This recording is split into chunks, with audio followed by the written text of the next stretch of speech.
نحمدہ ونصلی ونسلم علی سیدنا و مولانا محمد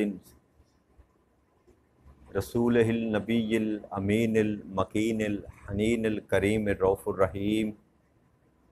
اما بعد فاعوذ باللہ من الشیطان الرجیم بسم اللہ الرحمن الرحیم۔ واجب الاحترام ساتھی، اللہ تعالیٰ کا بے پناہ لطف و کرم اور اس کا احسان عظیم ہے کہ جس کی توفیق سے ہم اس کے ذکر کے لیے اس کے گھر میں جمع ہیں۔ آج ہم اللہ کی توفیق سے سورہ الانفال کی آیت نمبر 34 سے اپنے سبق کا آغاز کر رہے ہیں۔ رب کریم نے ارشاد فرمایا وَمَا لَهُمْ أَلَّا يُعَذِّبْهُمُ اللَّهُ وَهُمْ يَصُدُّونَ عَنِ الْمَسْجِدِ الْحَرَامِ وَمَا كَانُوا أَوْلِيَاءَهُ إِنْ أَوْلِيَاؤُهُ إِلَّا الْمُتَّقُونَ وَلَكِنَّ أَكْثَرَهُمْ لَا يَعْلَمُونَ۔ ان کافروں کے لیے اور کیا وجہ ہو سکتی ہے کہ اللہ انہیں عذاب نہ دے، حالانکہ وہ مسجد حرام سے روکتے ہیں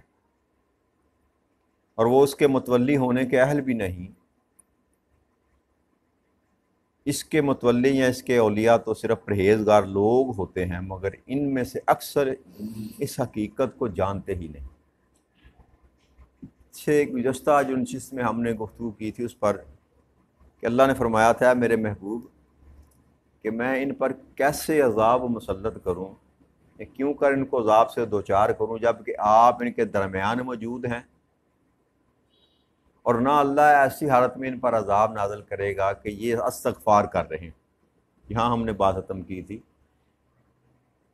کہ نبی اکرم صلی اللہ علیہ وسلم کی موجودگی میں اللہ نے فرمایا کہ میں کیسے عذاب نازل کر دوں، اور دوسرے جو آقا کریم صلی اللہ علیہ وسلم کے پیروکار تھے، ماننے والے صحابہ رسول تھے، وہ استغفار کیا کرتے تھے، اللہ سے معافی مانگا کرتے تھے، تو اللہ نے فرمایا کہ میں ان پر کیسے عذاب نازل کروں۔ تو اب اس آیہ مبارکہ میں اللہ نے فرمایا کہ اس سے بڑھ کر اور کیا وجہ ہو سکتی ہے کہ اللہ ان پر عذاب نازل نہ کرے کہ یہ لوگوں کو کعبۃ اللہ میں آنے سے روکتے ہیں، کیونکہ حرم پاک جو تھا وہ تو ان قریش کے سرداروں کے ہی پاس تھا، درگاہ میں تھا، وہاں پر انہوں نے بت سجا رکھے تھے اور ان کی وہ پوجا کیا کرتے تھے، پرستش کیا کرتے تھے، تو انہوں نے ایمان والوں کو وہاں آنے سے منع کرنا شروع کیا، مسلمانوں کو داخل نہ ہونے دیتے تھے۔ تو اللہ فرماتا ہے کہ پھر اس کے سوا اور کیا وجہ، اس سے بڑھ کر اور کیا وجہ ہو سکتی ہے کہ یہ اللہ کے گھر میں اللہ والوں کو نہیں آنے دیتے، جبکہ یہ حقدار ہی نہیں ہے کہ اس کے متولی ہوں، اس کے متولی ہوں۔ کیوں کہ اللہ کے گھر کے جو متولی ہوتے ہیں وہ صرف پرہیزگار لوگ ہوتے ہیں، یعنی کہ یہ حق جو تھا اللہ کریم فرما رہا ہے یہ تو ایمان والوں کا تھا، مسلمانوں کا حق ہے کہ وہ کعبے کی نگہداشت کریں، وہ کعبے کے متولی ہوں، وہ کعبے کے ولی ہوں،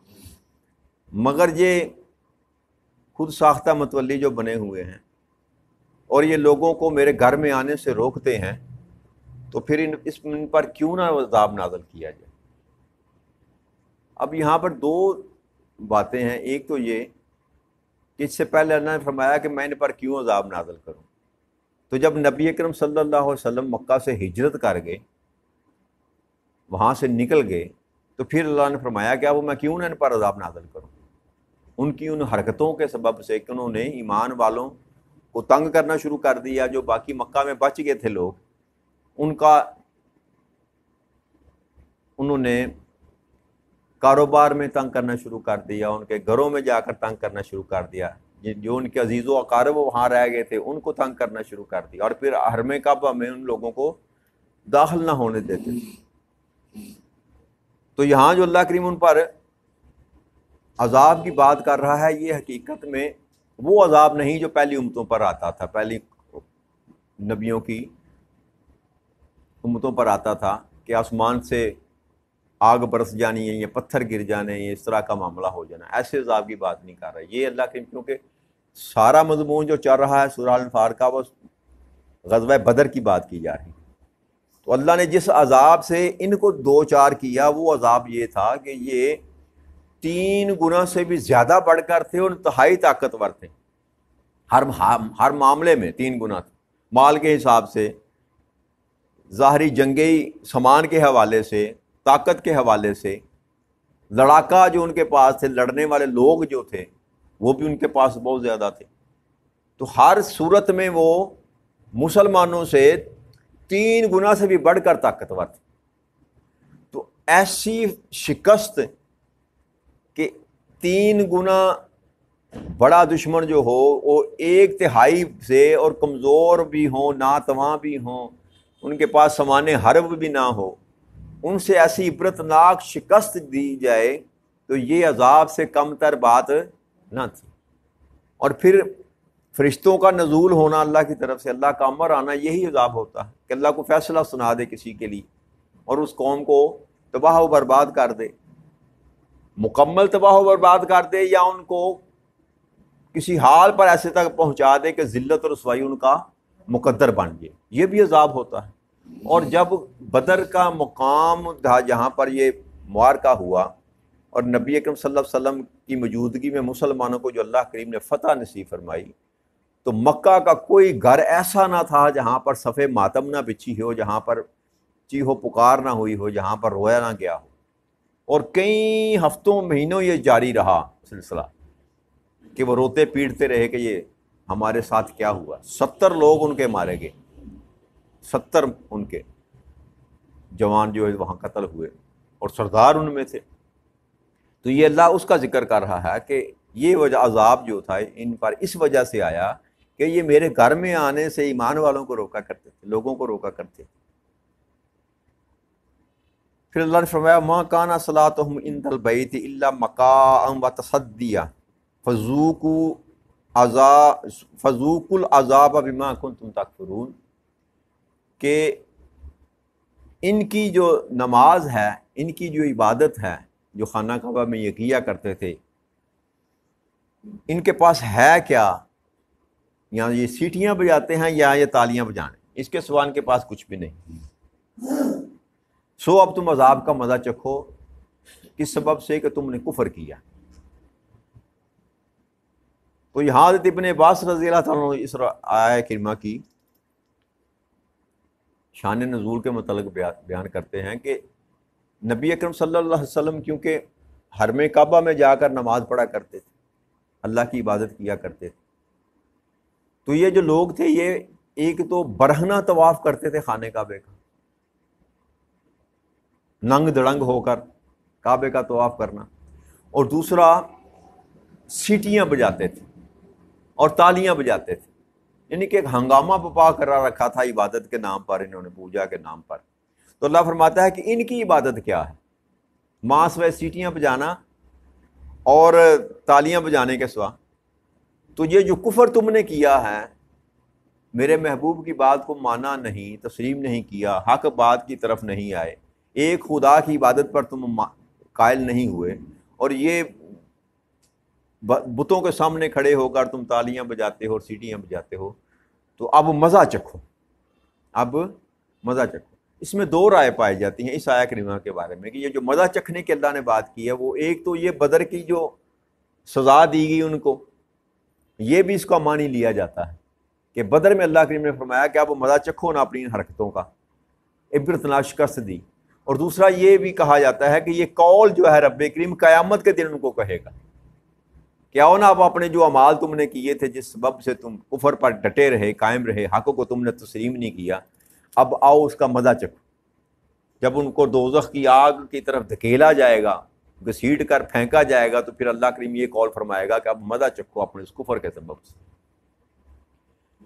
آگے اللہ کریم ارشاد فرماتے ہیں ان الذین کفروا ينفقون اموالهم ليصدون عن سبيل الله فسينفقونها ثم تكون عليهم خسرة ثم يغلبون والذین کفروا الى جہنم یحشرون۔ بے شک کافر لوگ اپنا مال و دولت اس لیے خرچ کرتے ہیں کہ وہ اس کے زیر اثر لوگوں کو اللہ کے دین سے روکیں، سو وہ اس لیے بھی خرچ کرتے ہیں۔ پھر یہ خرچ کرنا اللہ فرماتا ہے کہ ان کے حق میں پچھتاوا بن جائے گا پھر وہ اللہ کی گرفت میں جب آئیں گے تو مغلوب کر دیے جائیں گے، اور جن لوگوں نے کفر اپنا لیا وہ دوزخ کی طرف ہانکے جائیں گے۔ تو اس آیہ کریمہ میں رب کریم نے ان لوگوں کا ذکر کیا، ان مال والے سرداروں کا ذکر کیا کہ جو پیسہ خرچ کرتے تھے، ایک تو لوگوں کو دین اسلام میں داخل ہونے سے روکتے تھے کہ وہاں تمہیں کیا ملے گا، کہ نبی اکرم صلی اللہ علیہ وسلم کا نام لے کر کہتے تھے کہ وہ خود بھی نعوذ باللہ کنگال ہے اور اس کے ماننے والے بھی سارے کنگال ہیں، ان کے پاس کیا ہے، سارا کچھ تو مال و دولت جو کچھ ہے ہمارے پاس ہے۔ تو اس طرح لوگوں کو وہ دین اسلام کی طرف راغب ہونے سے منع کرتے، روکتے تھے، ان کی مدد کر کے یا اپنا اثر استعمال کر کے، اپنے مال و دولت کو استعمال کر کے۔ یا یہ کہ جب یہ بھی روایت میں آتا ہے کہ بدر کے مقام پر جب ان کو شکست ہوئی نا، تو جب واپس پلٹ کر مکہ یہ پہنچے لوگ، تو ابو سفیان جو ابھی تک ایمان نہ لائے تھے وہ بھی مکہ میں، کیونکہ ان قافلہ لے کر پہنچ گئے تھے، تو انہوں نے پھر لوگوں نے، سرداروں نے ابو سفیان کے ساتھ ملاقات کی، ان سے کہا کہ یہ حال ہوا ہمارا، اتنے سردار ہمارے مارے گئے، اب تم لوگ مال اکٹھا کرو، مال دو، تاکہ ان کے مقابلے کے لیے تیاری کی جائے، بھرپور تیاری کر کے جو ہے ان کا مقابلہ کیا جائے اور ان کو ختم کیا جائے۔ تو وہ بھی اللہ فرما رہا ہے کہ یہ مال خرچ کرتے ہیں اس معاملے میں، اور پھر ہزاروں کی تعداد میں لوگوں نے، سرداروں نے پیسہ جو تھا وہ دیا، اور جنگیں جو احد کی تیاری جو تھی نا وہ کرنی شروع کی انہوں نے۔ تو اللہ یہ فرما رہا ہے کہ یہ جتنا بھی مال خرچ کر لیں، اللہ کے دین کے خلاف جتنا بھی یہ مال خرچ کر لیں، اینڈ ان کا یہ ہوگا کہ بہر صورت یہ ہے کہ یہ مغلوب کیے جائیں گے، ایمان والوں کو اللہ ان پر غلبہ عطا فرمائے گا۔ اور جس کی پہلی نشانی اللہ کریم نے بدر کے مقام پر جو تھی وہ دنیا والوں کو دکھائی کہ جب اللہ چاہتا ہے کہ حق کو ظاہر کرنا یا حق کو غالب کرنا، تو پھر وہ اس طریقے سے بڑی دشمن کی تعداد بھی ہو تو اللہ کے امر کے سامنے وہ مانے نہیں ہوتی۔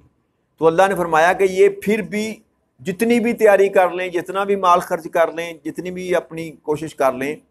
یہ جب میری گرفت میں آئیں گے تو ہمیشہ یہ مغلوب ہی رہیں گے،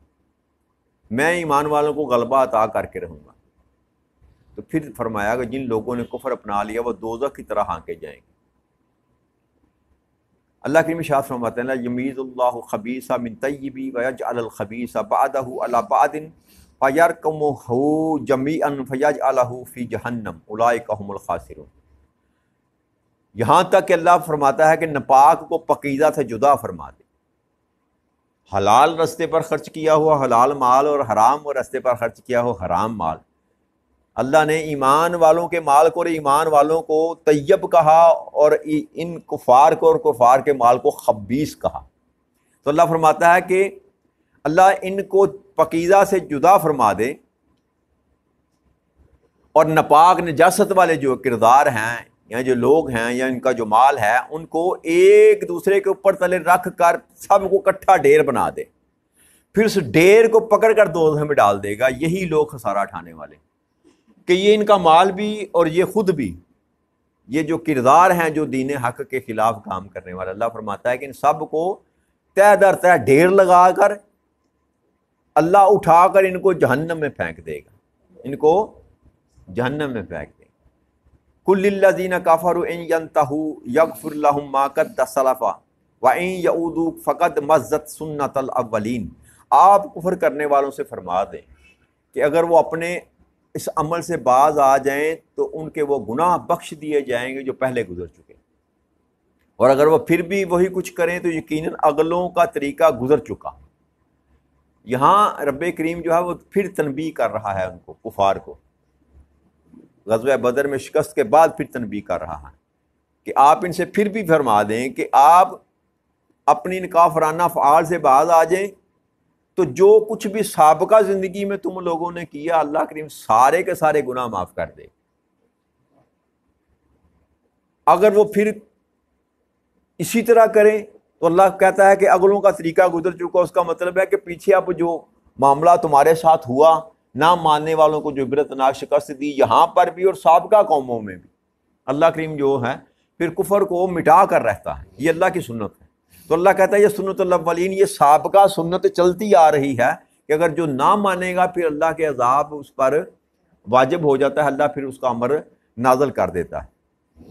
تو یہ پچھلے گناہوں کی جو معافی کی بات کی جائے، اللہ کے فرمایا کہ جتنے بھی تم نے کام کیے سارے معاف کر دے گا۔ یہاں پر یاد رکھیے گا، یہ جب بندہ کفر سے ایمان کی طرف آتا ہے نا،